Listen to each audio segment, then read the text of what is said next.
Hello, everybody. Welcome to Qobuz Live on Thursday. I am your host, David Solomon, and I am glad you're here. And even if you're not here right now, we're glad you're here when you are actually watching this, because we do archive these things on Qobuz Social. We do it on Streaming Music Matters, YouTube, LinkedIn, and I think Instagram as well. So we're all over the place.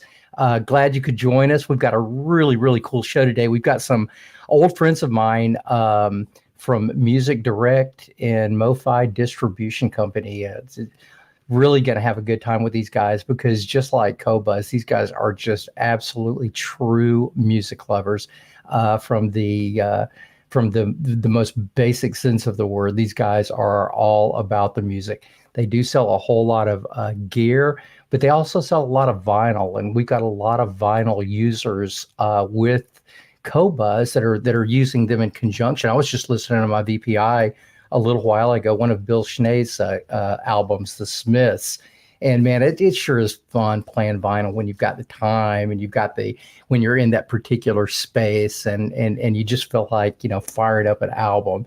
It's there's really just no experience quite like it. So we're going to be talking a little bit about vinyl today and some of the stuff that Music Direct and Mofi really offer. But this is a little different session in that I've not had necessarily a retailer or an e-tailer online yet, but wanted to give our audience at least some one of the few guys that we just really, really like. They always do a great job. They're there for you. And like I say, music comes first. If you ever do call them up, they'll ask you a ton of questions because they want to know what you need and how you need it. So a lot of people are looking for advice and someone that they can really trust. And I can tell you just from personal experience, knowing these guys for many, many years, that at least I feel that way and wholeheartedly endorse the company. Before we get started, I'll tell you just a little bit about Qobuz. You probably already know a little bit about Qobuz, but I'm going to just go over it again. Let's see. So we got over 70 million tracks. Now, we started at 40 million, and I cannot tell you the number of people, including myself, that would write the home office and go, "Hey guys, when are you getting the Lyle Lovett collection? When are you getting the Ricky Lee collection? When are you getting this?" And I was being so impatient, because I kind of am impatient. But at any rate, eventually they started flowing in and just more and more.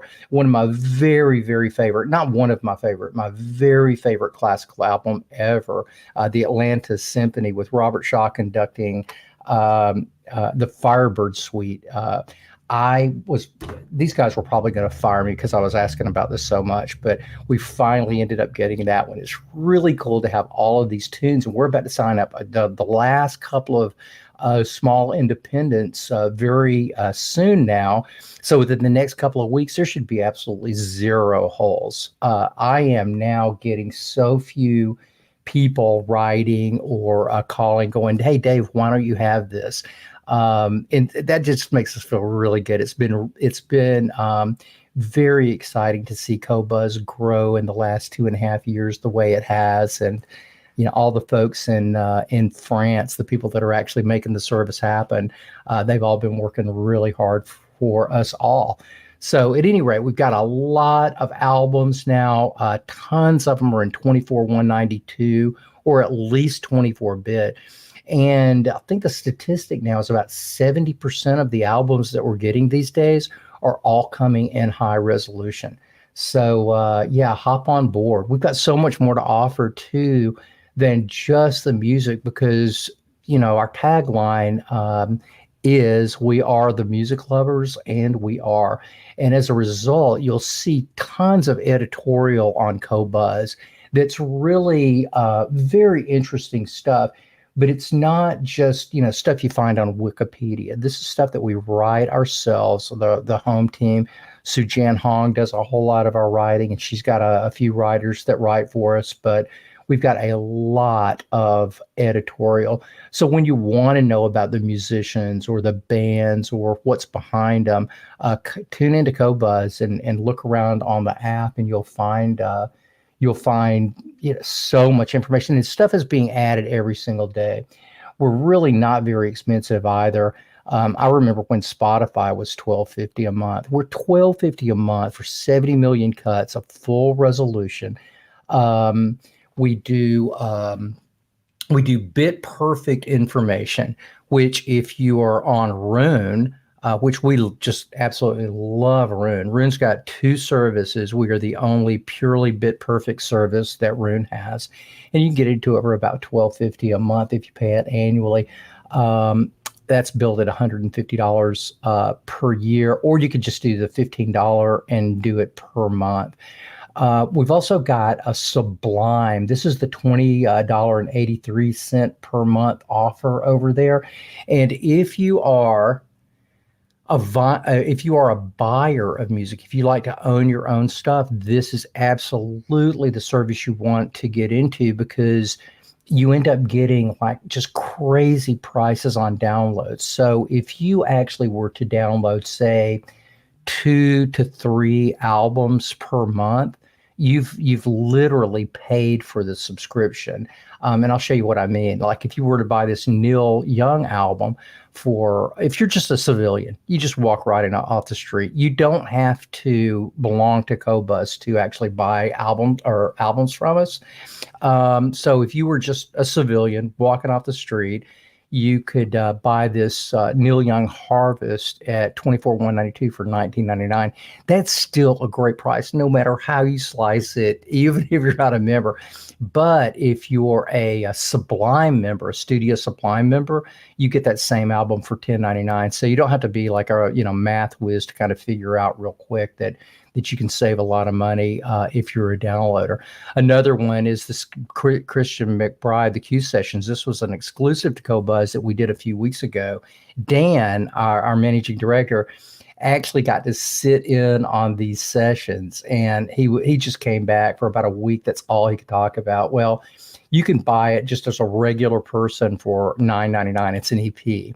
Or if you're a Sublime member, once again, you could do it for $4.99 and get this 24,192 recording. And if you haven't heard it, oh my gosh, it is just unbelievable. Dan said that the mood in the studio, which if it weren't for the pandemic, I would have been there.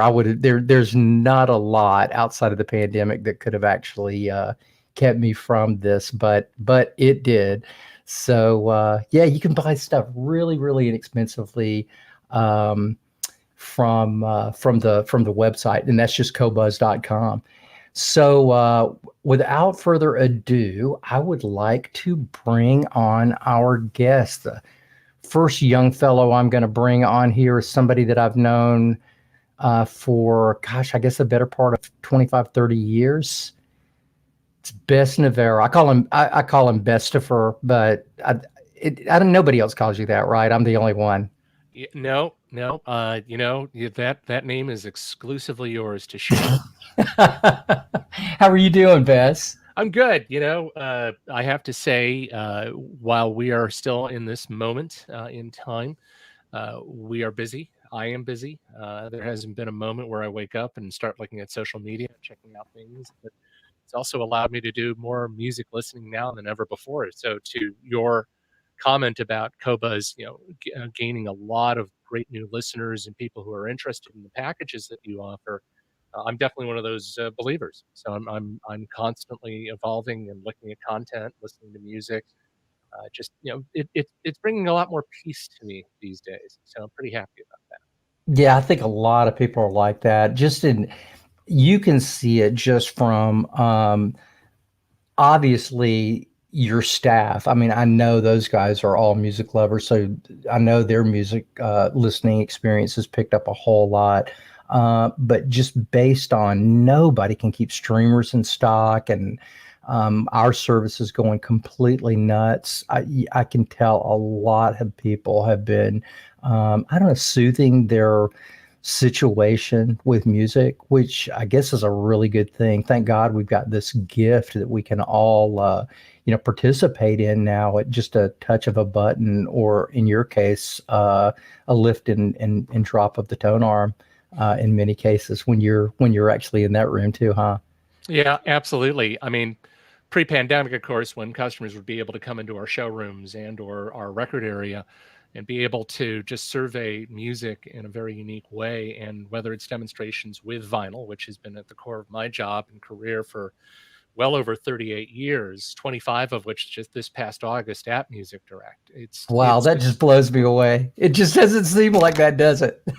Quiet anniversary. Unfortunately, it wasn't like bombastic and stuff, as for obvious reasons. But when you look at the customer clientele that visits musicdirect.com or contacts my colleagues in our sales department at the 800 number 800-449-8333 in the U.S. One of the things that they're going to be finding is that you're going to be talking to one of nearly a dozen people within our sales and customer service team, each with their own special capabilities. People who know stuff about tube, people who know stuff about digital audio, people who are like me, balancing the universe between digital and analog products. Whereas, I still continue to be the analog guru for the company. So somebody asks me a question about a legacy turntable like a Bic Venturi or new turntables or something that someone's relative gave to their niece or nephew, and the ability to restore it. But also the new turntable lineups that have been coming through just have been explosive. You can mention names all over the place. From VPIs, you said at the onset of the program, to Clear Audio, to Rega, Music Hall, and also Mofi to talk about later on in the program. There's so much to unpack in terms of the performance of the stuff that we're offering at Music Direct. Yeah, so Bess is the brand ambassador for Music Direct. They gave Bess the title. Actually, Bess has been the brand ambassador for Music Direct for a solid 25 years. However, they just gave Bess this title, maybe, what was it, 3-4 years ago, Bess? 2017 was when it was announced. Yeah. Okay. So Bess became the brand ambassador, but I've got to tell you, Bess has always been the brand ambassador. They just finally gave him the title, and now Bess is doing some really, really cool stuff for Music Direct. You just did a live stream yesterday, right, Bess? Actually, it was Tuesday. It was with our friends over at Sirius XM Radio. So I was there with Jim Shearer, host of a program called 70s, 80s, 90s Now, in which contestants would vie for prizes as they tried to tackle some of the quick, dirty music questions of that moment. It was very exciting, considering it was my first time on national radio like that. But the hosts were incredible. The listeners were terrific. There was even a person from here in Chicago that was competing. So it was just a lot of fun. Well, Bess, thanks a lot for being here. I know you're terribly busy. I ask our guests for lots of resources and lots of assets and that thing before we ever get on the show. And I mean, you ask Bess something, and man, he's just Johnny on the spot. Here you go, Dave. Here you go, Dave. No problem. Do you need anything else? It's just the kind of guy he is. But I find that indicative of the whole staff, which is one of the reasons that I wholeheartedly recommend these guys when you need to ask a question. Sometimes when you ask questions on the internet, you will actually get a correct answer in between like 75 super weird answers. And you're going, which one of these is right? And you just see some really, really crazy stuff.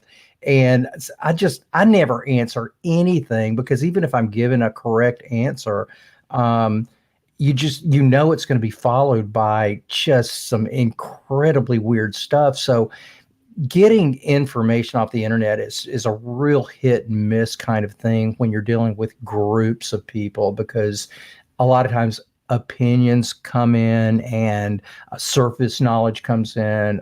So that is not what I find with Music Direct. I didn't ask you this yesterday, Beth. So I'm going to throw you kind of a little bit of a curveball, and you don't have to answer this exact. I'm not looking for you to hop on your calculator, but what do you kind of think the average tenure is with your people that deal with customers at Music Direct? Well, if we're going to look at it from the global perspective of my colleagues in our sales and customer service team, you're talking about people who've been in the industry almost as long as I have been, in some cases even longer. But there are those who have backgrounds in pro audio, so who can at least skirt the line between our side of the table, which is the audiophile and high performance audio people, to those who check in like musicians and whatnot, to say, hey, I need a little help with my turntable because I want to be able to sample my test disc before it gets to release. So definitely a wide swath of knowledge within our sales department. This also goes to the heart of our back end of the office, including our marketing and buyer. Aaron Wing, for example, has been really awesome in terms of ensuring that we have great product out in the mix. So lots of negotiation with all of our brand partners that we've supported over the years, and it's just been a very unique experience to work with so many different generations of people within our office. I mean, even our warehouse, for heaven's sake, when you walk in, there's music spinning everywhere. So 1 minute it'll be Jay-Z, another minute it'll be a band I had no idea they were playing, and even some local stuff. So avant-garde musicians like Fred Anderson and whatnot are just blazing through the area every day. Awesome. The next guest I'm going to bring on is actually, for maybe the last decade, one of my very best friends in the world outside of the industry. I just love this guy. His name is Jonathan Durda, and he is a total rock star in so many different ways. Hey, John, how are you doing, buddy? Hey, David, man, I'm so happy to be here. Glad to have you here, buddy. It's been way too long since I've been able to see you in person, but I'm looking very much forward to us getting together at some point this year, or one of the shows, and time for a big hug. How are you doing? I'm doing pretty well. You're right. Normally we would have a few trade shows under our belts by now, and I'm sure you, Bess, and me included, we'd all have a few martinis together and have a good time. It's always fun to see you guys. So I'm really glad to share the live stream with you two of the best people in audio, for sure. So yeah, John is like maybe one of the only people in the world who have ever seen me drink a martini, and he found out that I am not very good at it.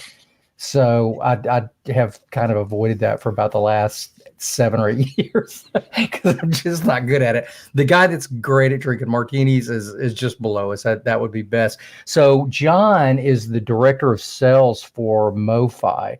But the way he got there was just really, really cool. John, why don't you just give us a little bit of your history? I think that would be really cool.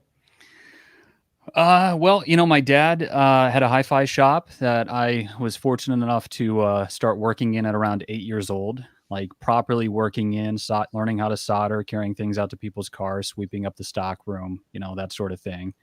Fast forward 20 years, and I think that's about the time you and I met, Dave, was at Listen Up, a great retailer out in Colorado. I was working in their Colorado Springs store. And David was doing distribution for Musical Fidelity, and you guys had that great speaker brand, Era loudspeakers, at the time. And I mean, I was probably 24, but looked like I was 12. And That's true. And you know what, Dave? You just spent so much time with us, and you had so much passion and knowledge, and you were the first guy really kind of beating the drum about computer audio back then. And I was just kind of hooked on your enthusiasm. After that, anytime there was a Rocky Mountain Audio Fest, I would volunteer to work in the Peachtree Audio Room, which David co-founded, for anybody who doesn't know. And to me, that was like internship, learning how to do this, be on your side of the business on manufacturing, product development. And I was fortunate enough, a few years later, you actually hired me. And that was one of my big breaks in this industry. And I'll always That was so much fun. I got to tell you, was. because you worked for some very dear friends at Listen Up, Walt Stinson and Steve Weiner, and I still remember calling Walt, going, Walt, I want to hire this guy. I need somebody so badly. And John is like, he just fits the bill perfectly. Would you mind if I did that? And he just was squirming like crazy. I'm going, look, if you don't let me hire him, he's going to go to work for some cable manufacturer. And I need him a lot worse. So John and I worked together, I guess, for the next, how many years was it, John? 4 or 5 years. Yeah, something like that. Not long enough, man. We had too much fun. We absolutely did. And we just destroyed. We had such a great time. It was wonderful working with you. John blew me away when I first met him. Like he said, he looked like he was about 12 when we met, and he would come in to Rocky Mountain Audio Fest, because that was in Denver. By the way, that's going on this year. I cannot wait to get back to Colorado. It's one of my favorite places in the world.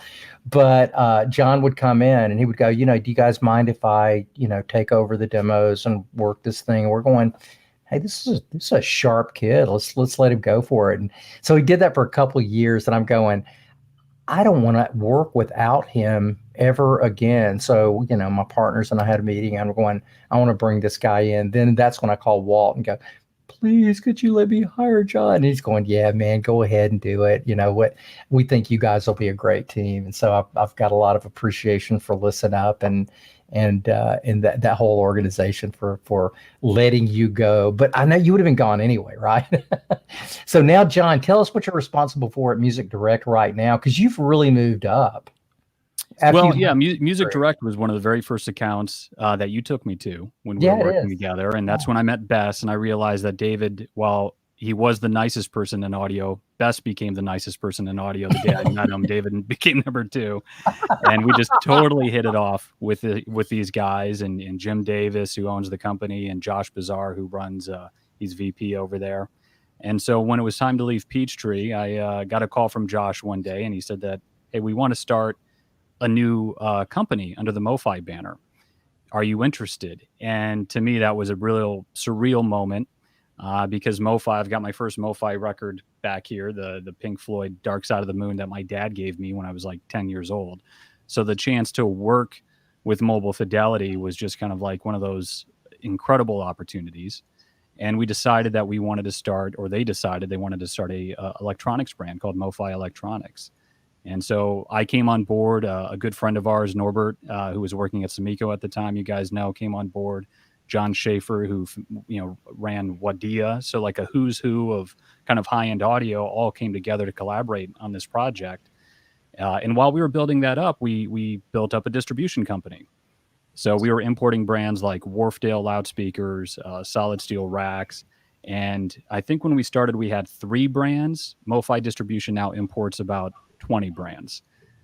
We've gone from me and Norbert doing it to a team of about 10 people doing it in the last 7 years. So I would say we're an old school distributor. The way we do business, we certainly work with great online retailers like Music Direct, but we also have a huge network of independent mom and pop specialty retailers, which we support. So you can see our brand list here. You can go to mofidistribution.com where you can get links to all these brands.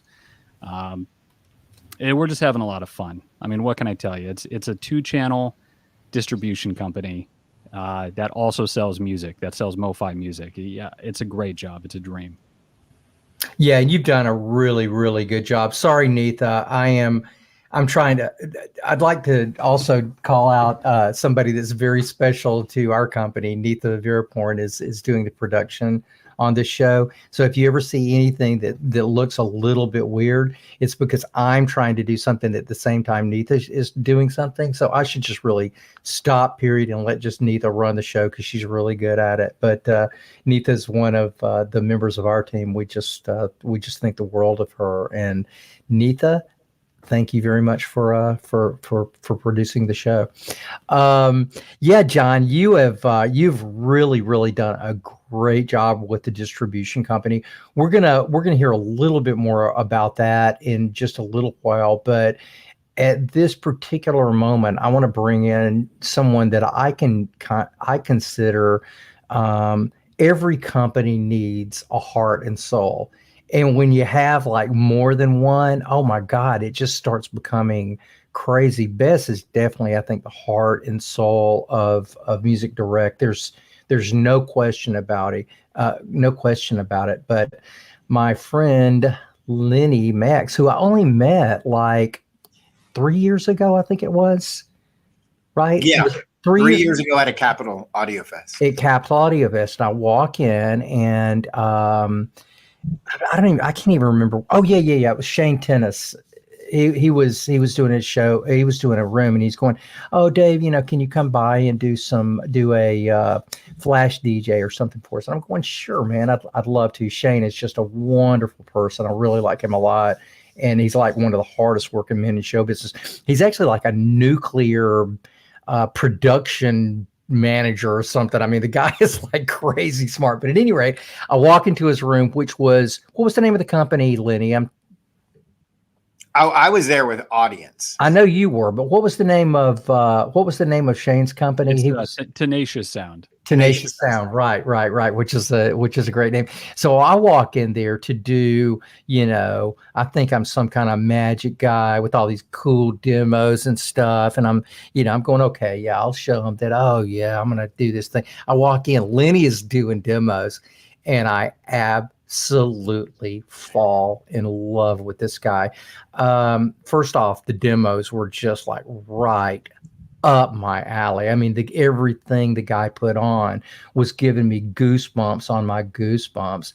And then we start talking, and I do a few demos, and he's going, "Oh man, I love that." So we had this like mutual admiration society going on that we have continued to this day. And Lenny and I've become as close as you can get to someone with over the internet. But he's a really, really special guy, and lives, breathes, cries, eats. Everything he does is about music. So really, really happy to have you here, Lenny. Very happy to be here. Well, thank you very much. So right now in the show, we're going to just kind of break it down a little bit, and Bess is going to give us a little bit of the history of Music Direct, tell us a few things that Music Direct is bringing to the table from a product standpoint of view. And I've asked him to keep it super, super light. This isn't a technical demo or presentation, nor training. I can't geek out. You can geek out a little bit, but if you geek out too much, I'm gonna have to like, cut you out. Now I'm just waiting for the 60-second timer to start showing up on the screen so that I could just sit there and go, okay, I know the United States by heart. It's, so. But yeah, so Bess and I geek out and have geeked out quite a bit in our day, but we kind of keep that in between ourselves and wouldn't subject you to it. So if you do want to geek out with Bess, get him on the horn, because there is no more geeky or out guy than Mr. Bess. So it's Bess, best deferred, David. It's best deferred. I'm going to give Lenny and John a little break, and you're going to tell us a little bit about Music Direct and what you guys are kind of bringing to the table. We'll see you guys in just a little bit. So thanks so much, David. Obviously, there's a lot to unpack for those of you who are watching for the first time who don't know about Music Direct. Very wonderful company that I've spent 25 years in. But when we first started, it was an incredibly small company. Owner Jim Davis started the company from just a very small little bit to become one of the nation's most recognized and most regarded multi-channel merchants. And by multi-channel, we still put out our iconic catalog every year. As you can see there with Paul Simon in the cover, that is our 2021 catalog. But we're also awesome on the website at musicdirect.com. There we have a ultra wide portfolio of products that run the gamut from tweaks all the way up to the highest quality amplification, speakers, source components. So our subject today has been about turntables. We'll be covering that in a minute, but it's the kind of marketplace that that you're going to be looking forward to, enjoying great product.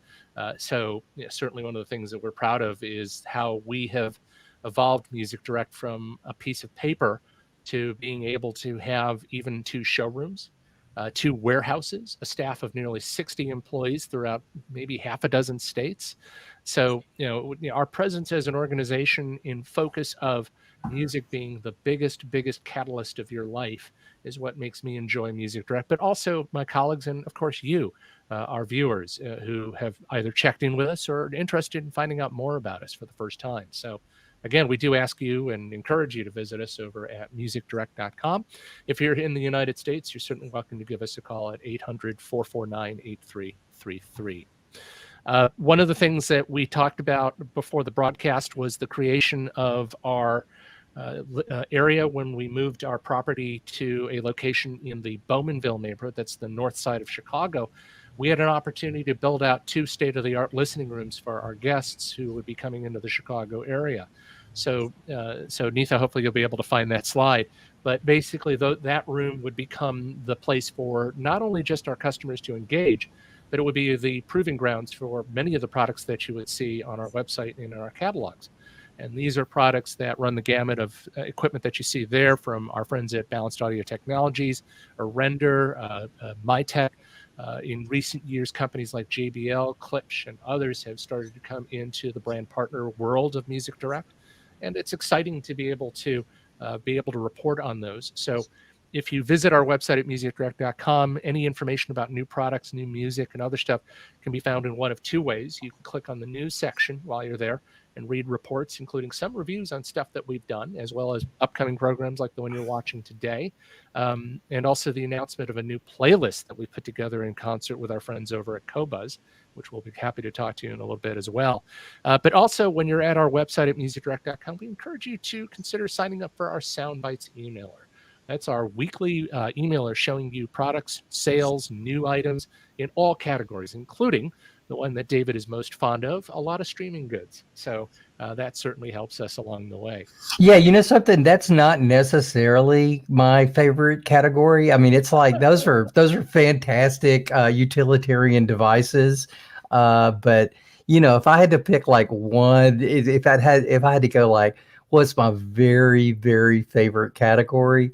Because streamer is like, okay, I've got it. I've got 100 of them. It's got to be speakers. It's just got to be speakers. It's like that's going to give you the most difference of anything that you do, regardless. And to me, they're just exciting. I like that whole mechanical thing. I like the tactile feel of them, and I love the different flavors, because that's like what it is, right? It's like, do you like a chocolate speaker, or do you like a vanilla speaker, or do you like a garlic speaker, or do you like an everything speaker? There's so many different speakers out there. And I think at the end of the day, when you set up your system, that's, to me, the most personal choice that you could possibly make. So while streamers would be definitely more self-serving, the most exciting to me are probably the speakers. Well, I would agree with you very quickly. I think the loudspeakers make up the brunt of what it is that emotionally connects us to the music we listen to, whether via streaming or physical media like records. I think one of the great things about speakers, as you so aptly described, is they come in so many different shapes and sizes. It's all about the environment in which they're going to be used in, and of course the equipment that you match it up to. So if we're talking about bookshelf speakers, do we just overpower it with a big amplifier, or do we put it with something that's naturally tuned to work with it? And the beautiful thing about Music Direct is that we're able to provide guidance, education, whether it be through what you read on our website or when you actually talk to a live human being, and be able to get answers to those really important questions. Very quickly, I can tell you about my role as brand ambassador. It oftentimes includes doing something that's very 21st, and that is to actually talk to them as we are now. So I end up Zooming these people. I end up doing Skypes with these people, FaceTime, anything that allows me to get a much more visual footprint on what it is that those individuals are trying to do. And if we can help them along the way and master their system and make sure that they enjoy their music, everyone will be able to find it more pleasurable to just listen to their equipment and not focus on the geekdom that happens with it from time to time. Yeah, I went through my audiophobe stage where I was just like completely nuts about gear, and that's like the only thing that mattered. And really, that was about a 5-year period in between all of the times that I've just fallen in love with music. That was always truly all about the music. So really glad to have you guys there, Bess. Happy to have you as a resource when there's things I don't know about a new product that I should know because it has to do something with Qobuz. Music Direct is always a fantastic resource to me. It's like, hey guys, this is Dave. And somebody's got to be going, hey, it's Solomon. He's not going to buy anything again. He just wants more information. Well, But no, I'm teasing. You've never made me feel like that. You're like every good consumer who wants to check in with us at Music Direct. You want to be able to be brought up to speed on something that you, Dave, as a potential end user might appreciate. So, while I know speakers is the thing we talked about just a moment ago, the focus today is on two things: streaming, which is what makes you and I, enjoy music more now than ever, but also the fact that there is a nice intersection between the digital world, whether it's through physical media like good old CD players, SACD players, and whatnot, and the latest generation streamers and so forth, and how it complies with our vinyl universe. Oh man, if we're gonna go there, I got to bring the other guys in because I really want to get their take on this. Well, and plus, I wanted to bring them in anyway. but the messaging is right there on the screen. Use Qobuz for music on vinyl, and I think that's really been the sauce that helps to make what we do at Music Direct more enjoyable.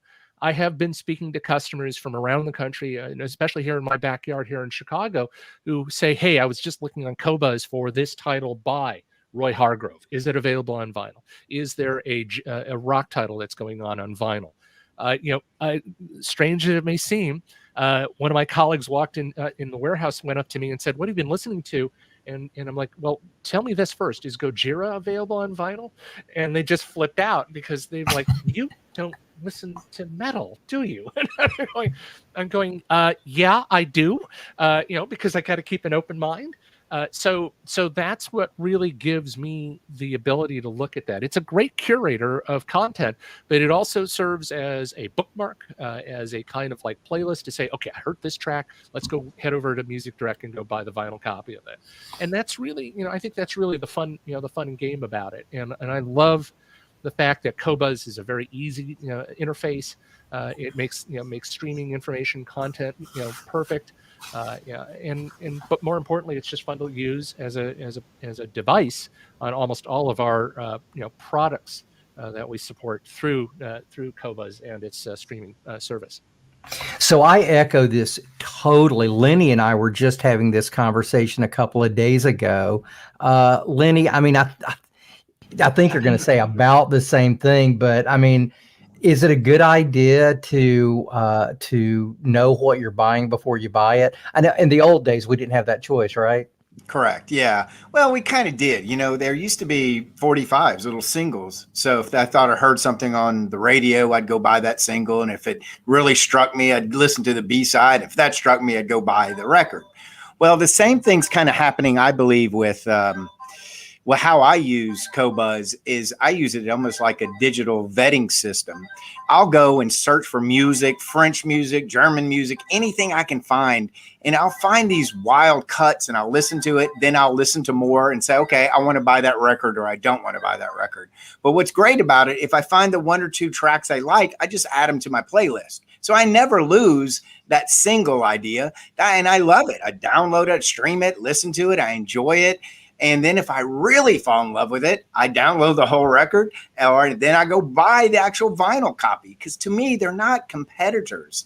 It's how I feel, how I connect with it. I enjoy vinyl for many reasons. I like to tinker with it. It's like a great 65 Chevelle. You got to tinker with it and get it right. And one of the things that's cool about analog is the person that puts it together also is part of the sound. How well I set that up, how well I understand it is how well I hear it. And I enjoy that. I actually enjoy the inconvenience of it. I like to clean my records. I like to play with my records, reorganize them. these are all things that have nothing to do with sound per se. It's how I enjoy vinyl. But I do the same thing with digital. I enjoy searching for playlists. I was working on my playlist this morning, and I wouldn't have stopped. I would have kept adding songs and songs and songs. I hope you do. I mean, because Lenny just gave me a playlist today. I think it's just called Mofi. Lenny's List, Mofi, or something like that. Yeah. So, in fact, I think Neetha's got it. Maybe Neetha can put it up on the screen so people can go to it. I was listening to that. I didn't get through the whole thing, but I mean, it's like every single tune I'm going, yes, Lenny. So I hope and I encourage you to keep adding to this, because like on Lenny's social, he's always sharing this really, really cool stuff. The Mark Bavard thing that you shared a few months ago, I don't know, I didn't look down and see if you had actually put that on your playlist, but you kind of ruined me with that song, because I don't want to think of you when I'm listening to that song, but I can't help it because you're the one who turned me on to it. And it is just absolutely so cool. So please do me a favor, and our guests a favor, and please continue to add to that, because you have got a just spectacular taste in just heart music, man. I like everything you do, even your hard stuff.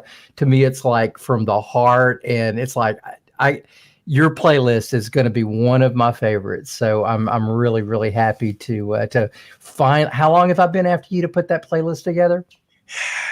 3 years since I've met you. When I had a list at the show and people were taking pictures of it, you're like, what's going on with this?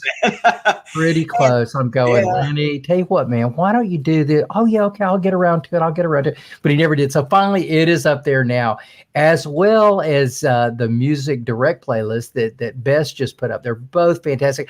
I've sort of just scanned what Bess put up there, because I was just like waiting with bated breath for Lenny's. Not to say Bess's isn't incredible, because I'm quite sure it is. He's a music lover, and that kind of thing shows. And Bess, I absolutely encourage you to continue to add to that playlist. And you know, turning people on to music, it's kind of what it's all about. It's one of my most fun things in the world. I know in streaming music matters, it's like almost 95% people going, oh, you got to listen to this. Oh, you got to listen to this.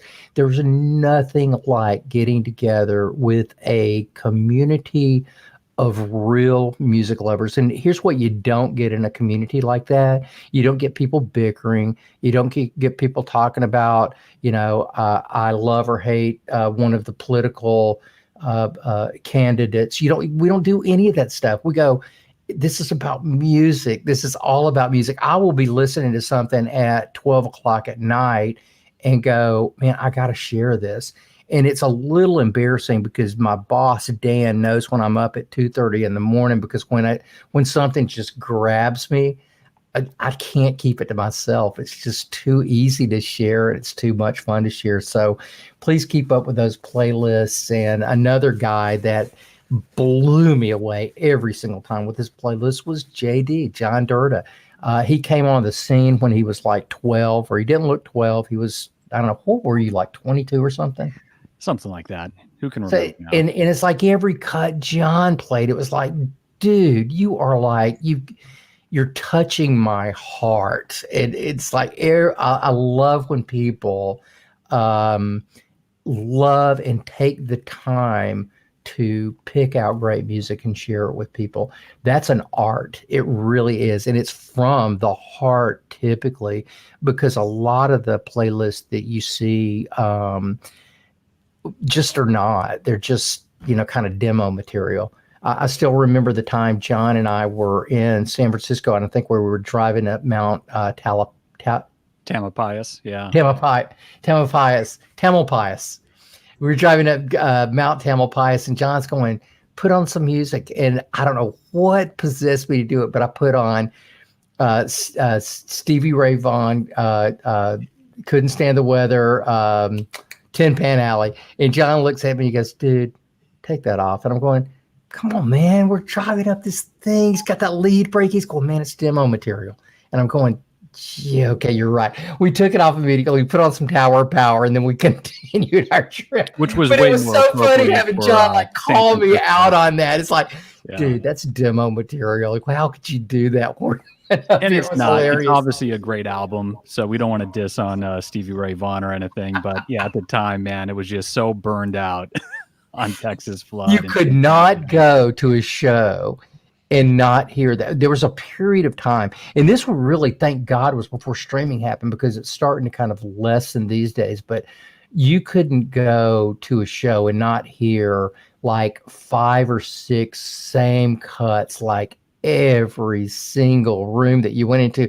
And after a while, it's just like, okay, is somebody else going to stick the pencil in my neck, or am I going to stick the pencil in my neck? It's I can't listen to this one more time, and nobody has any imagination. So these playlists that these guys put together absolutely are very imaginative, and they're from a place of experience. So they're from people that don't occasionally listen. They listen all the time. And guys, what kind of a thrill is it for you? I mean, I know it is for me to be able to, this is our job. Our job is music. And on some level, it's music every single day. What does that feel like to you guys? I mean, I think that's maybe a rhetorical question, but how do you feel about that? Well, I'll tell you a story how I feel about it. When I was doing retail, every time I'd set up a system, I'd always leave a Marvin Gaye record. I love Motown.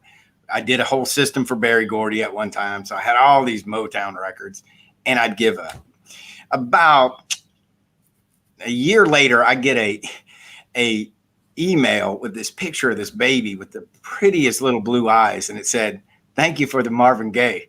This is what it produced." So I'm like, man, it brought life in the world. I inspired life. So, I love it, man. I love when people connect with music. I've had people that have retired, and they spent a lot of their retirement money on a system, and just, that's their friend. It's in their house. I always say music's medicinal. If you're stressed out, you can sit. Cheaper than the therapist. It is a time machine for me. I can remember I was listening to this Journey record, and it brought me right back to an 8th grade dance. I mean, I find that hi-fi is more than just gizmos that move air and we hear something. Basically, it's art. We have a way to recreate art in your home. And just like any good art, it emotionally connects and emotionally puts you in a different state. And as we were talking about these playlists, Dave, one of the things I've noticed over the years is the music that brought us to love audio, love hi-fi. It seems like once we get a system, we turn our back on it. I love the Rolling Stones. I loved Thin Lizzy growing up. I love The Cure. Why would I stop listening to that now that I have a real rig? It's like we surrender to these people saying, okay, well, we only have to listen to demo material, or I forget that. There's a whole wide world of music out there that you can connect to. And I get a real charge when people ask me, please help me get what you get. Because like I say, I'm my customer. I want everybody to live the same lifestyle I have with music. And that's what I want them to do. I want them to connect. And I enjoy that. Yeah, I absolutely totally relate with most of what you said. What I can't relate with is how you ever, for 1 minute, give up music. I that isn't even in my realm of understanding. It's how could you give up something that causes so much joy in your life? That will, if you have, folks, reconnect. It's just reconnect. I mean, it's not hard to get back into music, and there's so many music lovers out there that can help guide you with some of the newer stuff even that is totally blowing me away, because I think there's going to be a big resurgence with younger generation.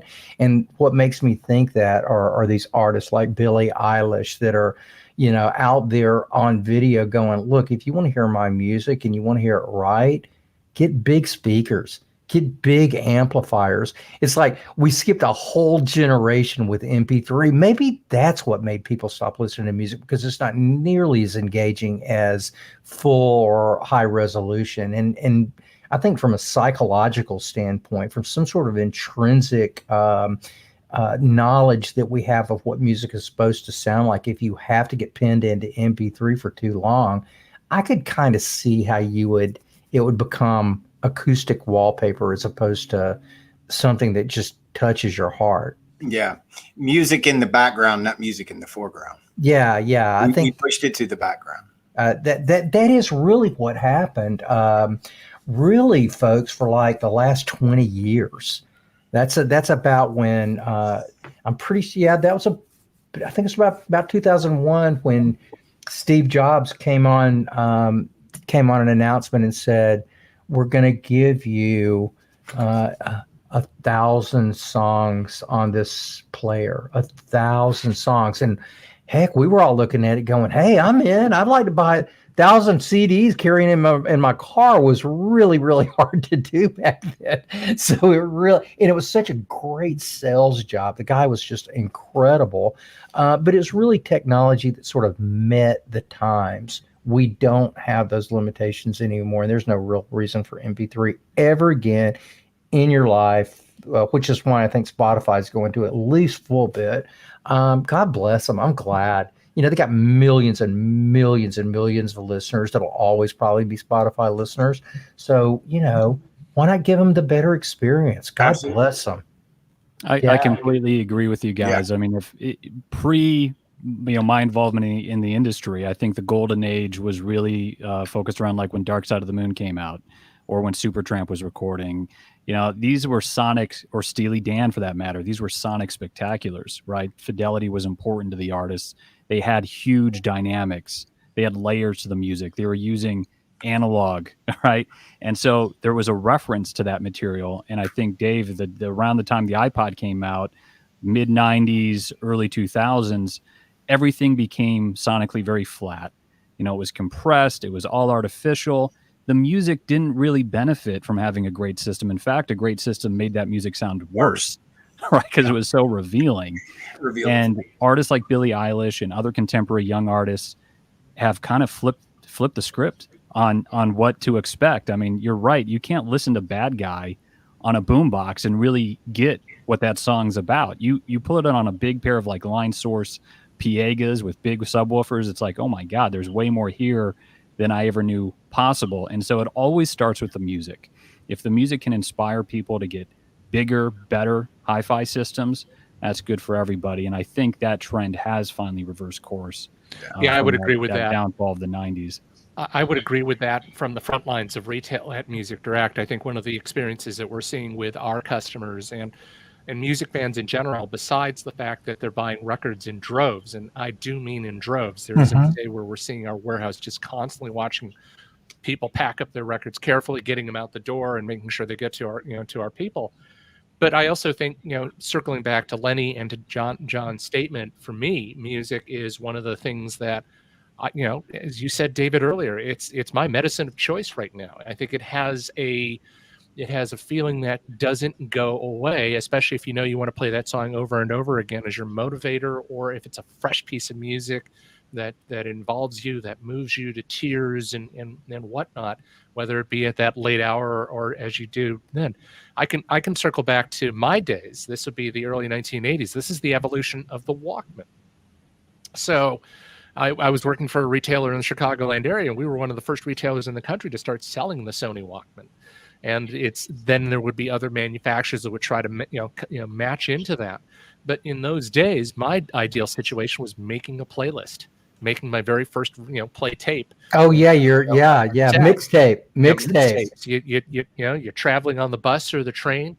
You're heading down to the store. You're going to be working a long night. At least have some tunes to work it through as you get ready to hawk hi-fi to people. Oh, I've been married for 30 years now, and way back when I first met Christy, which I married way over my head. She's just an amazing lady.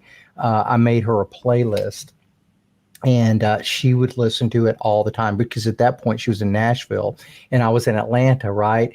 But she would listen to it just constantly. And my stepson, Kenny, who was about 5 at the time, he grew up on these things. And, every now and then I'll pull that playlist out. Christy and I were kayaking down the river last year, and I pull this playlist out, and we're right next to each other, and I just see like little tears come out of her eyes. It was like so cool. But it was like, wow, it just took us back to like ground zero where we were. It's like nothing can do that. So, but at any rate, I think we've all been through that.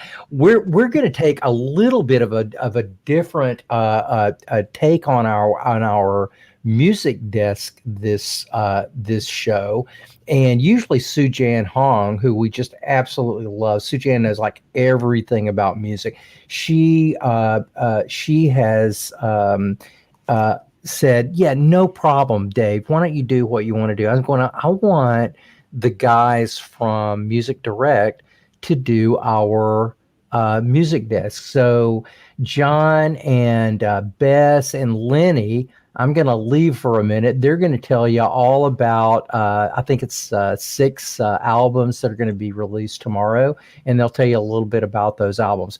By the way, I guess y'all can tell we're not getting out of here in 1 hour because it's already 4:56 and we've been going for an hour. I cannot believe we've been going so like, seems like 10 minutes, but we still want to hear about Mofi and some of the turntables and whatnot that they've got, and let John tell us what's going on with Mofi. So with that, I am going to exit the screen, and I'm not sure who's going to go first, second, or third. You guys figure it out. Rock, paper, scissors, guys. Do you want to do that real quick? No. Just figure it out. Just start. I'm leaving. Do the music desk and do a good job, because I think Sujan's watching. No pressure. Well, hey, why don't we bookend it here? So, Bess, if you don't mind going first. Not a problem. It's great to be able to have this opportunity to do this for everyone, especially given the fact that every title that John, Lenny, and I are talking about is available on vinyl. So it is definitely available for purchase at our website at musicdirect.com.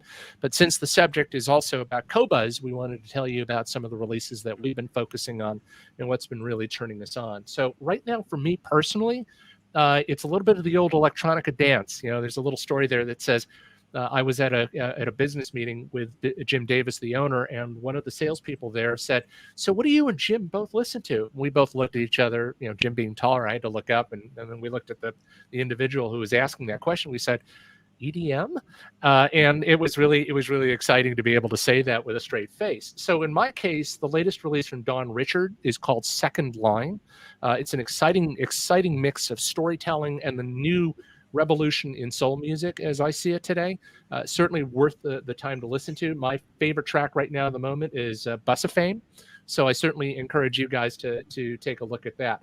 On the flip side, for more of a laid back, stripped down kind of feel, but with great storytelling, I look to the artist named Sarah Jarosz as my point of reference. Her latest album is called Blue Heron Suite. It's wonderful because I've seen Sarah live during her time when she would be touring with Garrison Keillor for the radio program Prairie Home Companion. So her music was part of the reason why I've caught on to her. And the album itself really plays well in terms of music and the scope of enjoyment. So for me, my track that I'd like to recommend, if you haven't already heard it, is Painted Blue. So that's available on Qobuz, but also, again, as I said, available for purchase as an LP when you visit us at musicdirect.com. And with that, I turn my camera over to John. Well, I don't know if I fully understood the homework or if these are releases coming out tomorrow, but they are currently in the What's New section in Qobuz. And the first one I want to point out is the Impulse 60 legendary live performances. So the Impulse record label, great jazz label. I am by no means a jazz aficionado. In fact, I didn't really get into jazz until just a handful of years ago when I was able to visit the famous Blue Note in New York with a couple of friends from Audio Engine. We had a great time, and that really kind of sparked my interest in the music. And soon after diving into Blue Note albums, you'll always find Impulse as a great record label, the house that Train built. And I love compilation albums, especially if you're just getting new exposure to genre of music. So you've got guys like John Coltrane, McCoy Tyner, Dizzy Gillespie, Keith Jarrett, all on this one compilation album available on Qobuz. And I think this also ties into a new box set from Impulse coming out called Music, Message, in the Moment. It's a 4 LP box set which is available at record stores and at Music Direct. Beautifully packaged box set. So if you want to get more exposure to jazz, or you just want to have this great collection of iconic jazz performances, I highly recommend that. The other thing I'll note is it's not just the musicians that are behind the scenes making these great albums. Getting into the genre, the name that kept coming up over and over was Rudy Van Gelder, who's a recording engineer, and he has he's famous. And being a neophyte when it came to jazz a handful of years ago, I had no idea, but he had a great sound that really kind of drew me in the more I listened to Impulse albums and Blue Note albums. And the second one is a very different release. It's actually a young lady named Birdie, an English performer. She apparently has a new album out called Young Heart. I just started listening to this morning, which sounds really great. My first exposure to Birdie was her cover of Skinny Love by Bon Iver. And I live in Wisconsin. Bon Iver is another Wisconsin musician. She recorded Skinny Love when she was like 14 years old. And I'm young, but I'm at the age now where anybody under 30 who's singing typically just sounds like they're whining about something. I'm getting that cynical in my old age. She doesn't. For a young lady, she has incredible emotional depth, a great voice, great songwriting ability. So I highly recommend checking out Birdie. I guess that means you, Lenny. You're all right.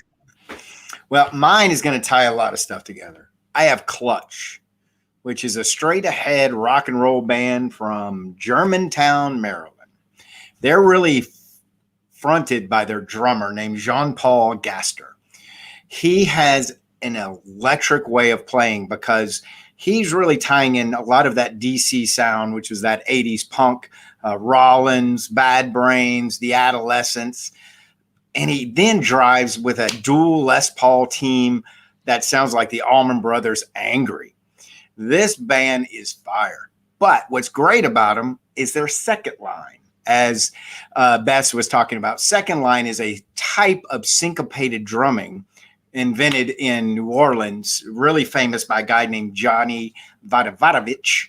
And it's a way of playing a very syncopated driving style, and Clutch just owns that. So if you like a very complex rock and roll, their musicianship is fantastic, their tone is great, their recording is great, I would really get into Clutch. And their new release is this, which is the Weather Makers Vault series, which is kind of a greatest hits or compilation of a lot of stuff they've done.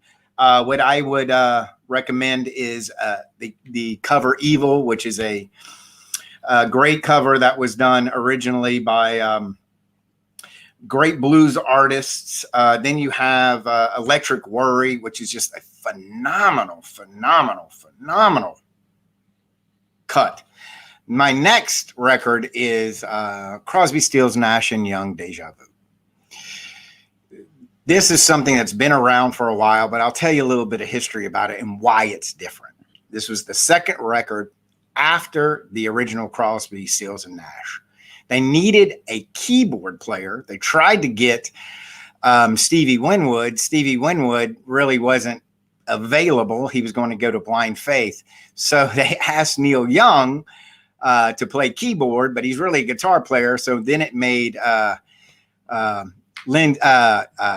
Stephen Stills have to do lead. Then Neil did rhythm, and Graham Nash went to keys. But what was incredible about that is the only way that Neil joined the band is he had a contract saying that he could be solo. That's why it's Crosby, Stills, Nash and Young.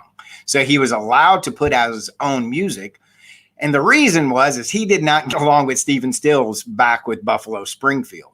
But that tension that Stills could not bully Neil allowed for these great records because they're very different voices. You can tell when Neil's writing, you can tell when Graham's writing, you can tell when Crosby's writing.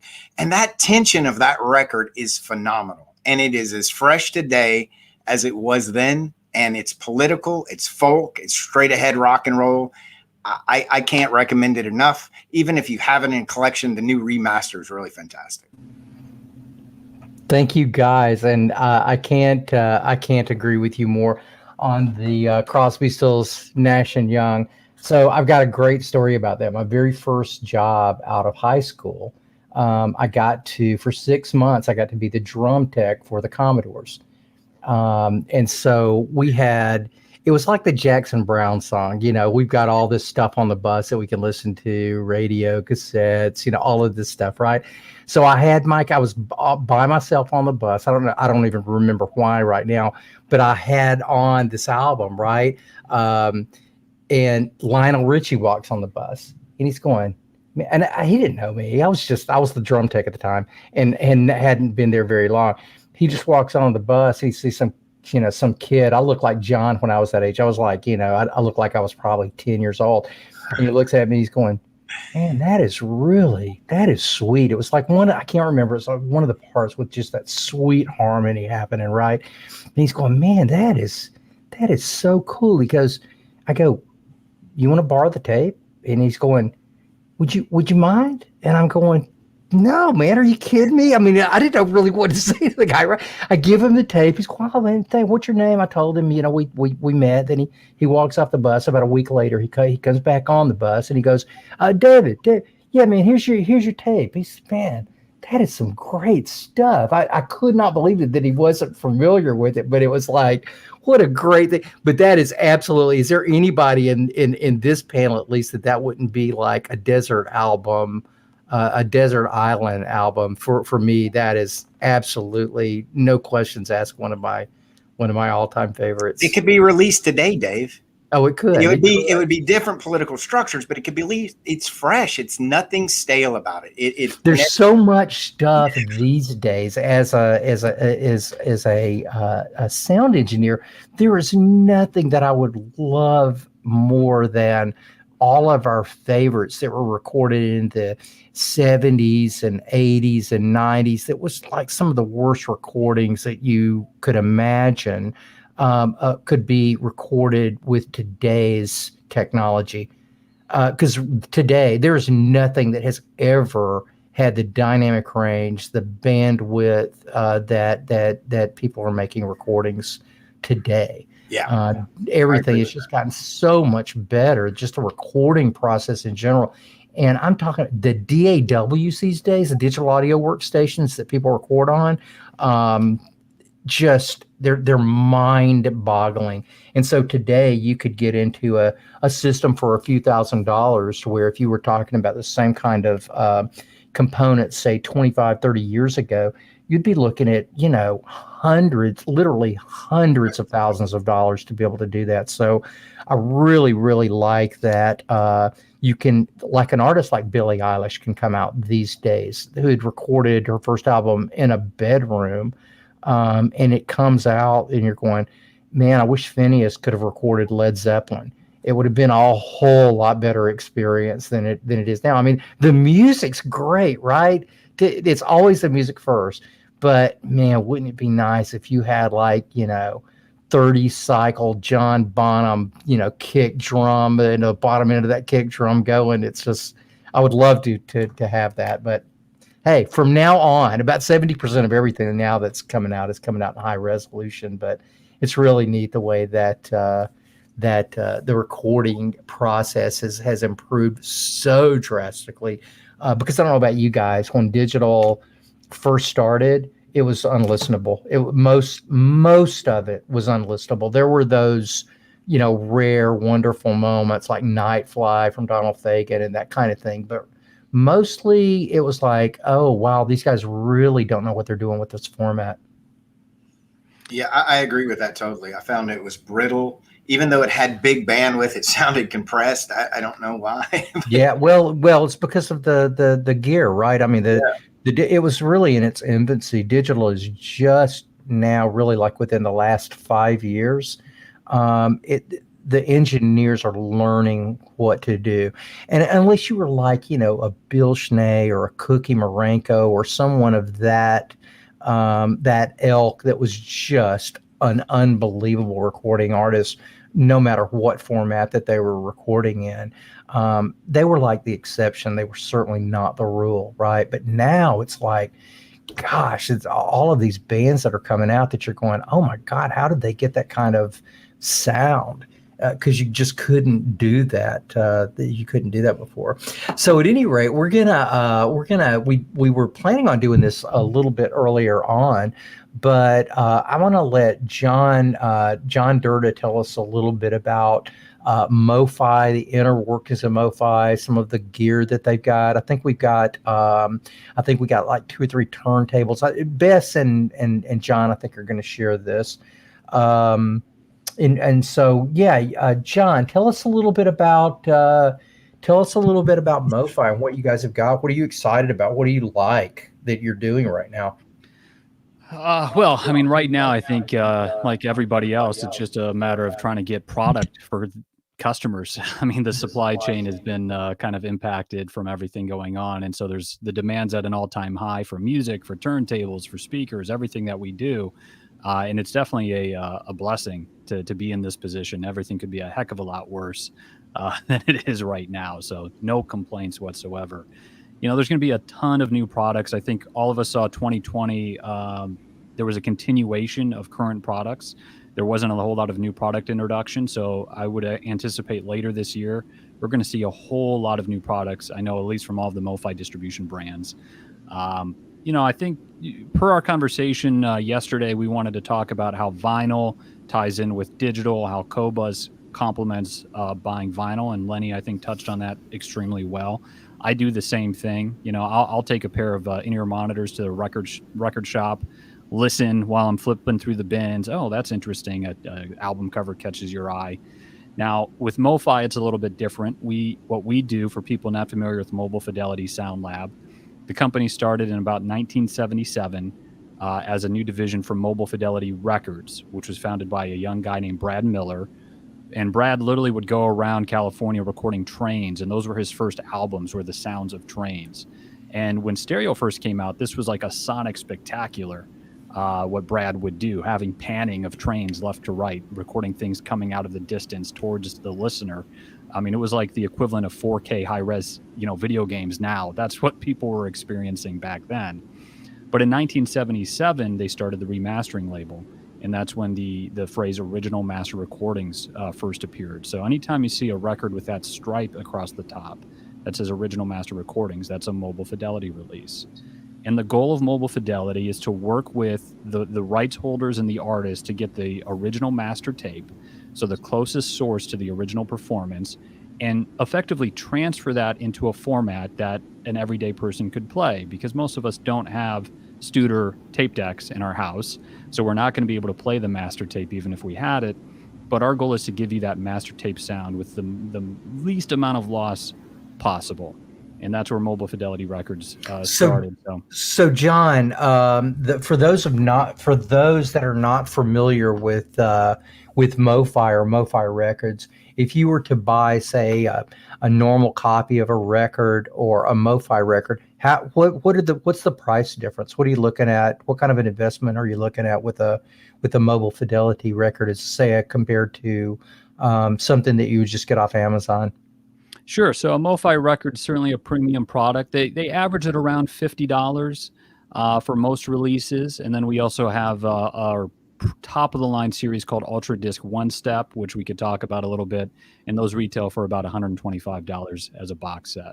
So it's certainly a premium price, although I would say normal vinyl titles nowadays are going for around $35 to $40. So it's not a huge jump to get into a Mofi title nowadays if you're comparing apples to apples. So it's still a chunk of change. So what Lenny and Bess were saying a little bit earlier, if you're really interested in getting into this and you're not a thousandaire or whatever, listen to it first. You can get a really, really good idea of what the album is going to sound like, especially if we have the high res version of the album. But at least it'll give you an idea. And then so that's awesome, John. And you guys can't keep these in stock, right? I mean, like they're these things are high demand, right? Yeah, these things are all made by human beings and big record pressing machines. It's not something that you can just say, oh, there's 10,000 copies instantly. And so with the demand during the pandemic really kind of exceeding anyone's wildest expectations for, how hungry people were for music in the home, they do sell out quickly. Mobile fidelity releases have always been limited in nature. So if you look at the back of a Mofi, they're always numbered. And sometimes that means 2,500. Sometimes that means 5,000, 10,000, 20,000. But there is a limit that they eventually go back to the vault, or, the rights transition, away from Mofi where we just can't press anymore. And you'll find that a lot of these things go for on the secondhand market for hundreds to thousands of dollars now, because there's such a desire that a lot of people consider this the definitive copy of their favorite album. And if it's their favorite album, they want it, man. They got to have it. You guys should look up Mofi on social. The people that are Mofi fans they're incisive about Mofi. They're always talking about one little thing or one little detail or another. The new albums are always just kind of blown up beyond belief. And today we're actually giving away a box set. And this is a true treasure. I actually put this album on. Guys, people are going to start realizing there's a shortage because we buy them all ourselves. Probably very true. I know you guys get yours first. I know that happens, but I think everybody really respects that, and I don't think there's many people that would deny you that right to do. I mean, that is kind of. But we're giving away. I put the Night Flight because it was I don't know, maybe 2 or 3 weeks ago, and I saw it, and I'm going, I haven't listened to this in maybe 4 or 5 years, and I put it on, and it's like, what an incredible album. And for the time, what an incredible recording. That album's so all killer, good. No filler, great sounding. All killer, no filler. Oh my God, it qualifies. We're gonna have to make that your logo. You mentioned the demo record of that period. The Nightfly was probably one of the most intensely played records in my collection. Whenever I'd have to hawk a hi-fi in front of people, I mean, Donald Fagen's ascendancy as a solo artist was assured because of that recording. And I think that, even listening to it now, decades later, I just get a warm, fuzzy feeling about it because it was such a fun record to listen to, as well as to show off. It doesn't sound dated at all. Get some great hi-fi. So it doesn't sound dated one little bit. There are albums out there that, when they came out, they just totally blew you away. But you just stop listening to them, right? Whatever that happened to be. One that just comes to mind is the Boston album. When that first Boston record came out, I wore that thing out. I'd never heard a guitar that sounded like that, right? But I haven't listened to that album in maybe 20 years. It just didn't stand that test of time, right? Like a Nightfly or Tea for the Tillerman or something like that. That just is just totally timeless. No one could deny that. So yeah, you guys sign up for the the giveaway. This is going to be a huge, really cool prize. I think they sell this particular box set for $125. Isn't that right, guys? And then if you can get it. Yeah, no, this is long out of print. If you could get it. Oh, okay. Well, this title is out of print. Yeah. So, the lucky person who grabs it by, entering, not only enjoys the fact that he or she is going to be getting one of our mutual favorite records, of all time, but he or she's getting a collectible. This is not something you just, enjoy and just go, oh, it's well, so now I'm feeling really I'm feeling really gauche at this point, because Bess, when we were first talking about this, Bess is going, hey, look, Dave, we're going to give away this box set that's, it's really nice little box set. And I'm going, well, gosh, Beth, let's give away 2 or 3. He goes, David, I only have one. It's my I can't give you away 2 or 3 because I don't have them. So that's one of the things that we're giving away. And to another lucky listener, we're going to give away, and I think Bess is modeling the next giveaway. Sashaying down the runway right now with it. So yeah, she sashay for us. That was a best sachet, It's your and little we're giving away sachet. also a That's right. musical Yeah. fidelity T-shirt. We'll be giving those out within the next couple of days, and we'll be contacting the winners. And I never ever ask this, but if you get the Mofi record, let us know. Let us know on Streaming Music Matters and Qobuz and also maybe Music Direct. Like, I won this, and this is what I think about it. But Just add a link to your eBay listing. Oh, No, gosh. look, if it turns out to be an eBay listing, let me know first, and I'll buy it from you. Because, like, I don't know, maybe 15 years ago, I had a flood and I lost 2,000 albums, and I got to tell you, I've wrecked cars that weren't nearly as emotionally distressing as losing those albums, because your cars aren't necessarily a part of you. Your albums and your music collection is absolutely a part of you. Let's see. We were going to talk about a little bit of gear, and we're going to do this in about 10 minutes because we're going to be finished at 5:30 for sure. John, you had a couple more that we were going to talk about, but before we do that, let's go into. We're going to kind of turn it back over to Bess for just a second, and we're going to talk about a few turntables and record cleaning system, and then we're going to talk about a few of the streamers, and then we'll go to John. So we're going to make this part, because we've been goofing off like crazy for the rest of the time. We are going to show off Bess. These are three of the I asked Bess to pick out 3 turntables that he could show. So give us a real quick description and a price range of these. And when I say real quick, I mean these are turntables, and this is how much they cost. 5 seconds per item. Groovy. Okay, good. So here we are. No, seriously though, each of the turntables that we're featuring here in this conversation is just only a small slice of the product selection that we offer at Music Direct and musicdirect.com. And I picked these turntables because there's a number of customers out there that are either on the bubble about buying a record player or need to replace a record player, that are concerned about the sort of the swing of prices. First things first, it's not about the price, it's about the performance of the turntable that you should be focusing on. What is it doing to bring out the music in the vinyl for you? That's our job. We'll help you with that. There's no problem with that when you talk to us, okay? But with these 3 turntables, they represent a very unique subset of options for you.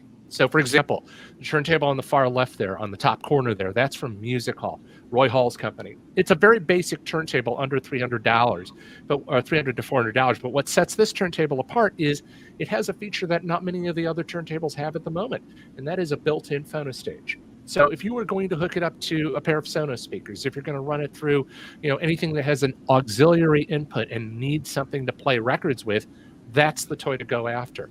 And it's a great turntable, very simple, very straightforward, works incredibly well. Comes complete with a great cartridge. It's basically an Audio-Technica derivative, but badged under the Music Hall name.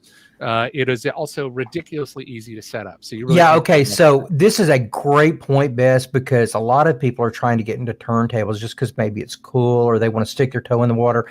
Don't stick your toe in the water with the Crosley. Unless you've got a sledgehammer to set it up with, and because that's about what you need to set that turntable up properly. If you're gonna get into a turntable, in my experience, this is about the starting point. I would agree, and I think one of the things to note, however, though, is that with such a competitive marketplace with turntables, you want a turntable that works. Right. Okay? You want a turntable that is functioning right out of the box, but also playing extremely well. And I think that's one of the reasons why I chose the Music Hall. Same with a more intermediate turntable on the far right, and that one comes from the folks over at Project. Now, Project, of course, is one of the world's leading turntable manufacturers. They come out, from across the pond with more than, John, correct me if I'm wrong, probably about 36 SKUs of turntables that are sold worldwide.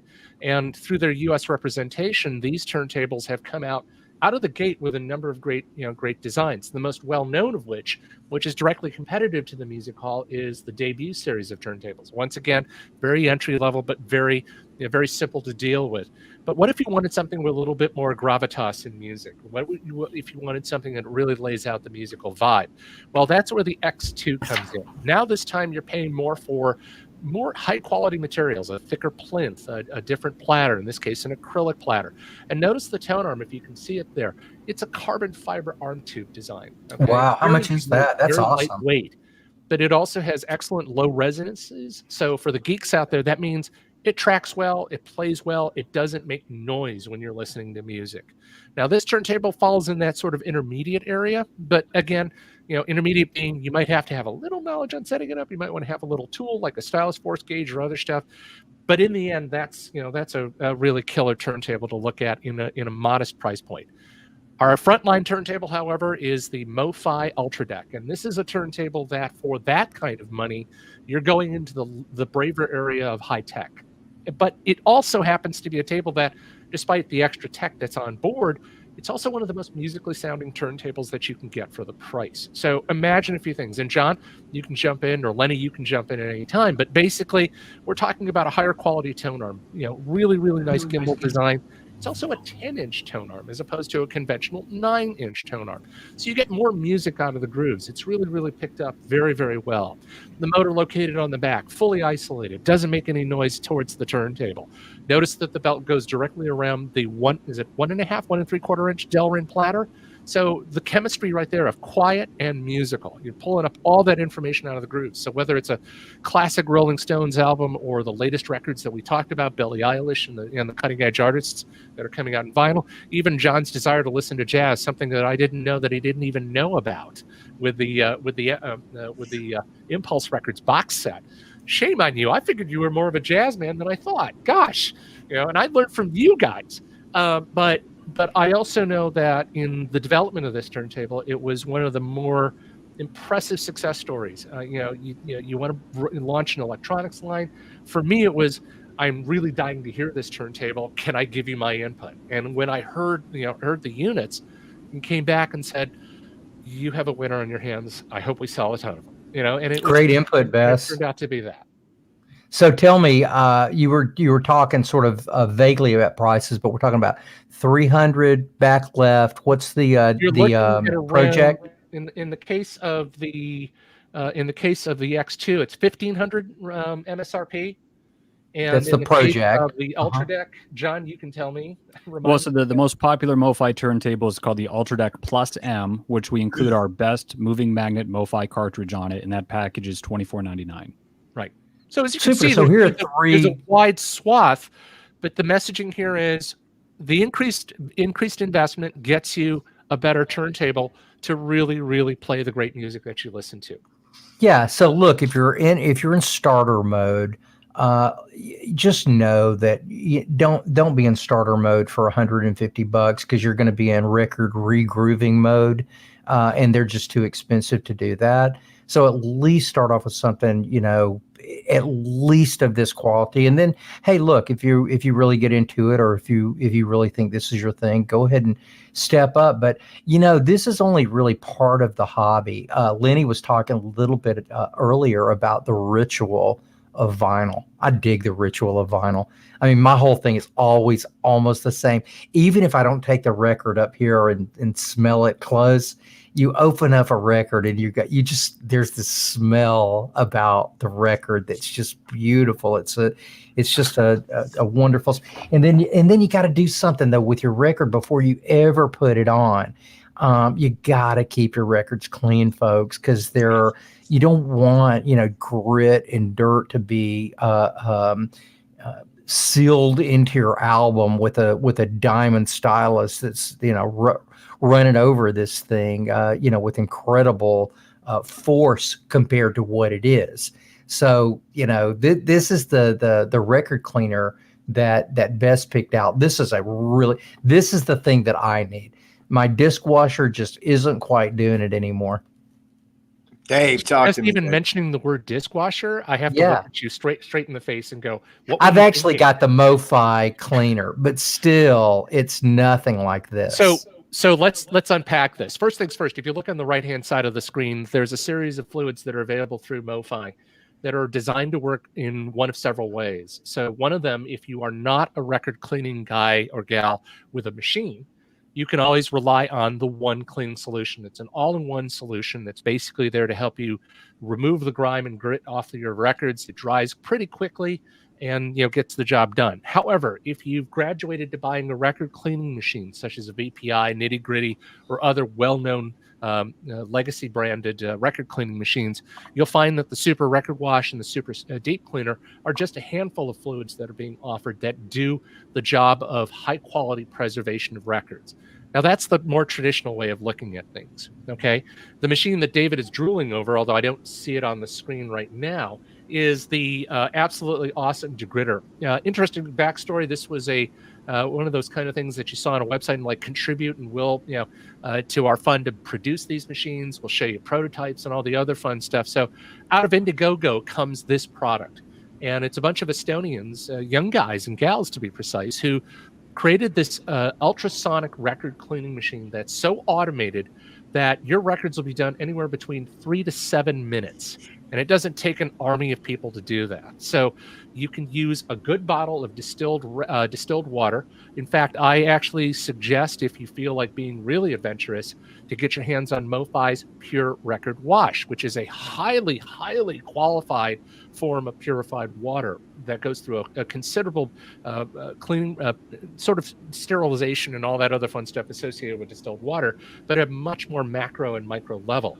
So it can complement a machine like the Degritter. And the Degritter basically takes all these little bubbles, which is what basically ultrasonic is all about, and it pressurizes itself into the grooves, kind of like, basically smacking through it, saying, get out of here, dirt, and really doing the job.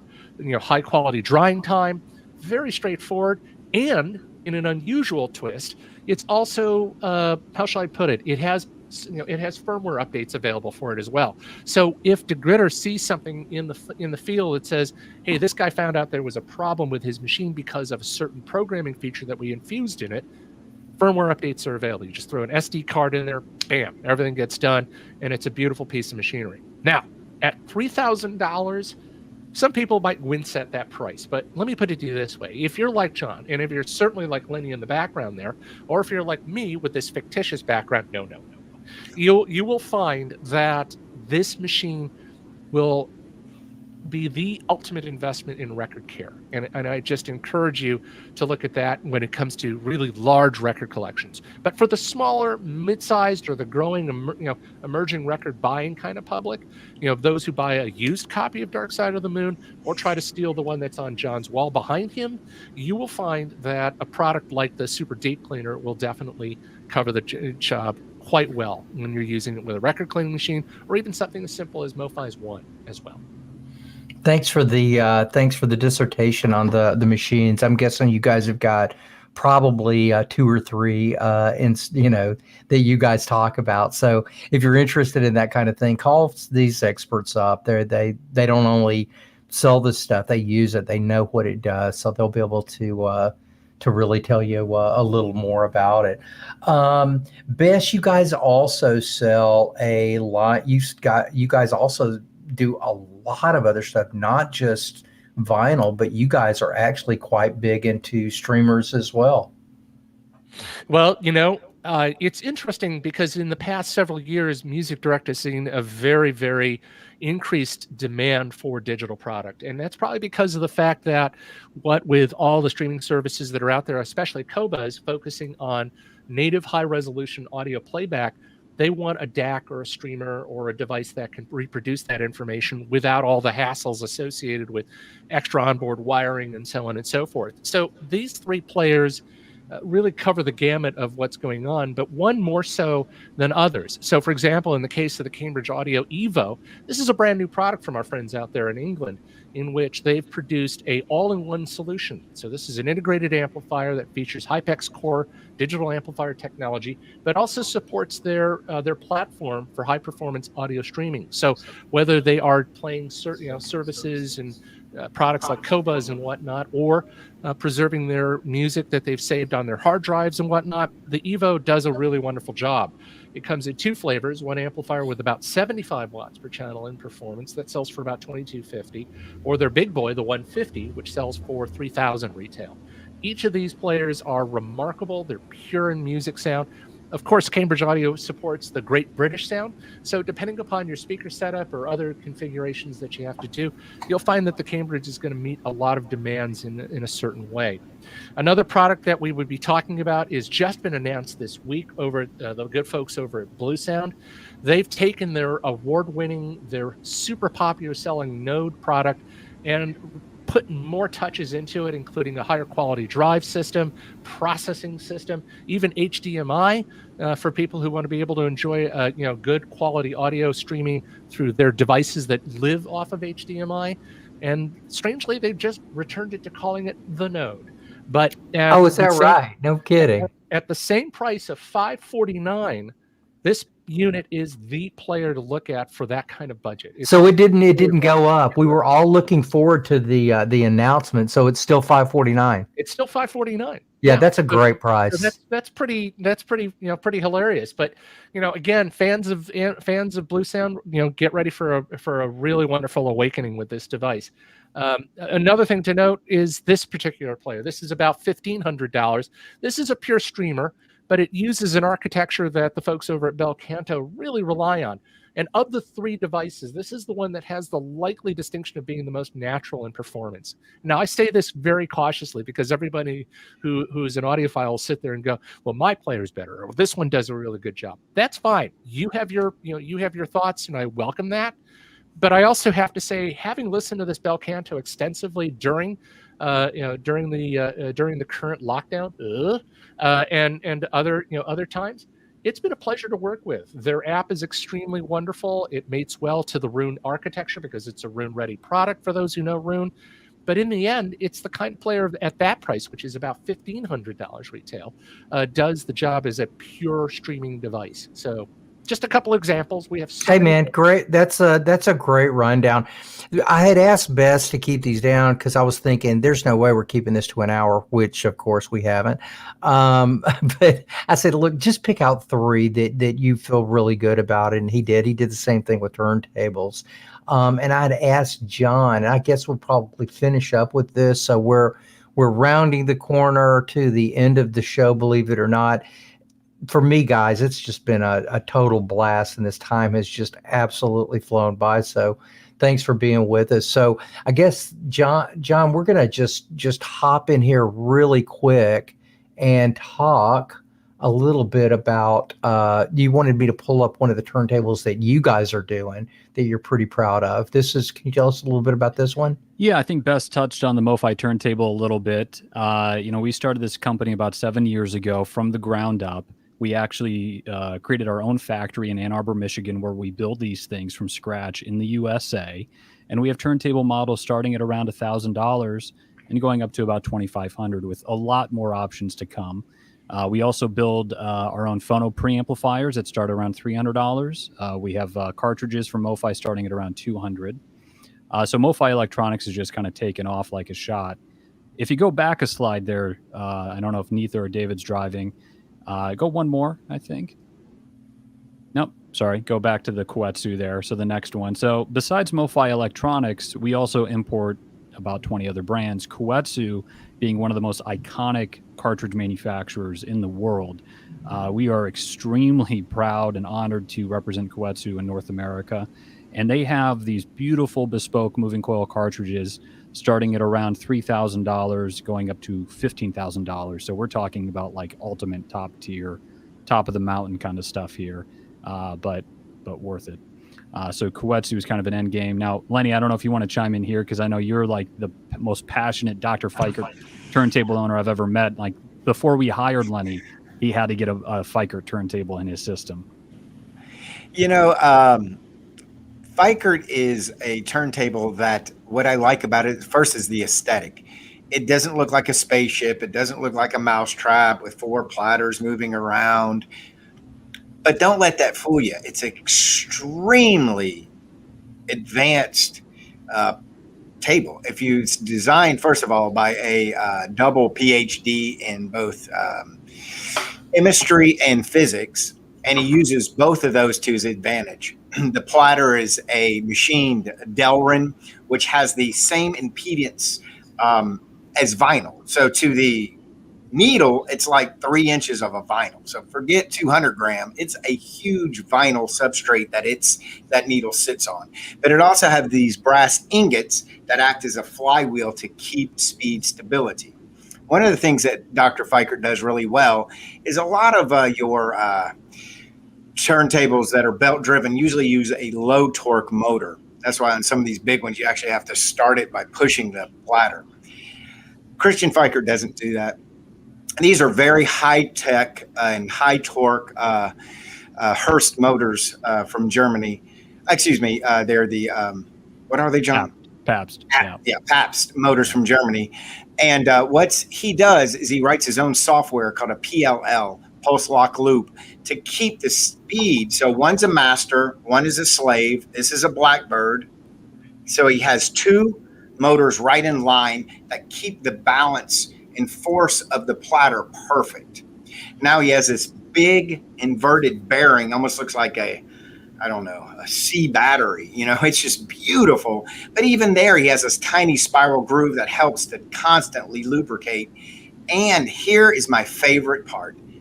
The way that you mount the arm. During this pandemic, one of the challenges we've had is how do you help a vinyl enthusiast set up a table when we cannot get there?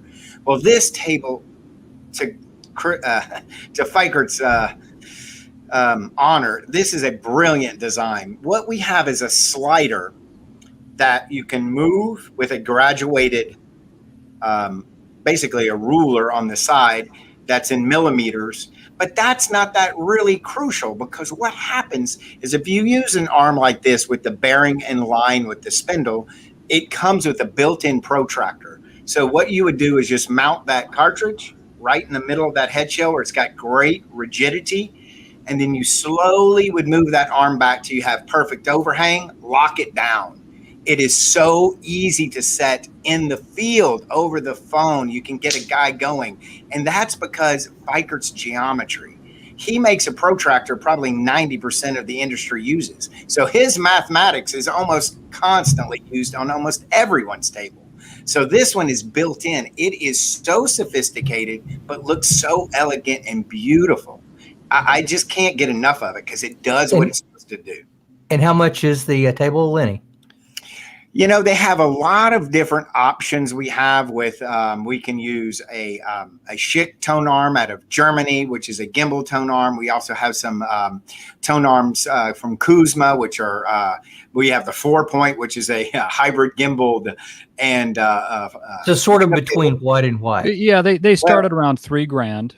Yeah, and go up to about 15,000. Now, the one that you saw there shows 2 tone arms, so you can have like a mono cartridge on the back arm if you have a big mono record collection. You know, it's all about, like you guys were saying earlier, playing around with your turntables, half the fun. The other thing people ought to know when you talk about Fikert is his name. It's not like Mark Levinson. Like Mark Levinson, the man, isn't back there building your amplifier, right? So many brands are named after people. This turntable says Dr. Fikert. It is every single one's literally made by Dr. Fikert by Very hand. cool. So it's a very handmade, bespoke thing. It's a beautiful machine, and Chris Fikert is a brilliant guy. Why don't we show the next one? This is a very cool little accessory product that we import from 2 of the craziest but coolest guys I've ever met in hi-fi. Out of Norway. The brand's called Little Fwend. I mean, speaking of names, crazy name, but it's perfect. It's the Little Fwend for your turntable. So many modern turntables nowadays do not have auto lift. Right? Yeah. If you remember old turntables, almost all of them had auto lift. Some had auto return.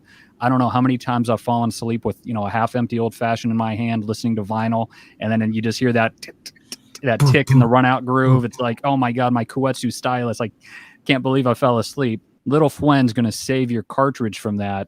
It's a beautifully machined auto lifter that's compatible with virtually any turntable. And the one that you see there in the previous picture on the right side is one of the only custom-made ones for the Technics SL1200 platform. The Disco. It fits like it was made by Technics to go there. So cool things. And then the final product is Leek. Leek is one of the oldest, most historic names in all of hi-fi. Last year, we had the privilege of working with them to relaunch the brand, and they have 2 models, the Leek Stereo 130 integrated amp and the CDT CD Transport. And I chose the Stereo 130 for a few reasons. because it's really the great marriage of digital and analog in one box. It's got a killer moving magnet phono stage built right in, not just some cheap add-on. It is a great sounding phono preamp, a great 32-bit ESS Saber DAC built in with USB, aptX Bluetooth. If you want to stream, you can add something like a Blue Sound Node or a Sonos or computer like an Intel Nuke, something running Roon to this very easily. But really the thing that draws me in, it just looks killer. It's a beautiful walnut wrapped chassis. It's the way hi-fi is supposed to look, in my opinion. The best part is, though, it's affordable. You can get one of those leak integrateds starting at only $999. And it's not Class D. It's actually it's a Class AB proper big transformer, big capacitor amplifier. So pretty cool stuff. I think you're muted there, Dave. That would be a sin to make an amplifier like that in D. I mean, I have no problem with D these days. I think it sounds great, but that amplifier's got to have an AB in there at the very least. That's why I mentioned that. Yeah. You know. Hey, and we're just don't forget we're doing a giveaway of the box set of the Nightfly box set. What, you mean this? Yep, and that and the lovely T-shirt that Bess is wearing right now. We're giving away both of those. It's not the one he's wearing, is it? Bess would give you the shirt off his back, so I wouldn't doubt it. But I think Bess has actually got a new one. I'm guessing here. Isn't that right? It'll be fresh from the laundromat. Yeah. They only give us like 4, so we got to like give these out to people after we've worn them. Guys, we went so far over time. I apologize to the people in the audience, sorta, but I hope you've had as good a time as I've had with these wonderful people. They mean a lot to me on a personal level. They mean a lot to me on a professional level, and that I know that there are people out there are people out there that are like, Bess and John and Lenny that really they give it their best all day long. This isn't a job for any one of them, although it is. It's great when your vocation can be your avocation. And I think that's where we all sit. So we all wish you the very best out there listening to music. I hope we've spawned some interest in some way in music, any way that you want to listen to it. If you're listening to it, you're listening to music and you're enjoying it.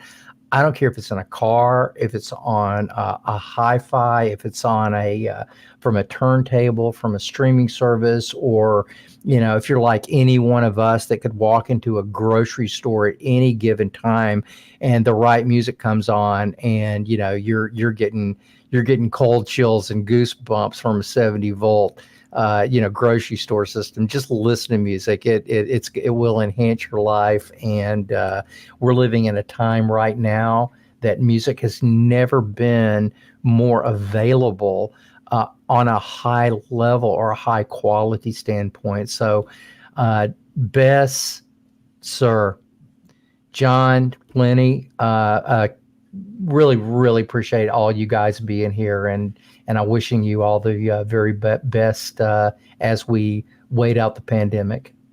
Thank you, Dave. Thanks for having us. Thanks for having us. It was a privilege, David. Thank you. Great seeing you. Well, you guys hang. I'm gonna end our session. I think Neetha is going to play a little 30-second thing, but you guys hang, and we'll have a little after show wrap up. And thanks again, everybody, for joining us. Listen to more.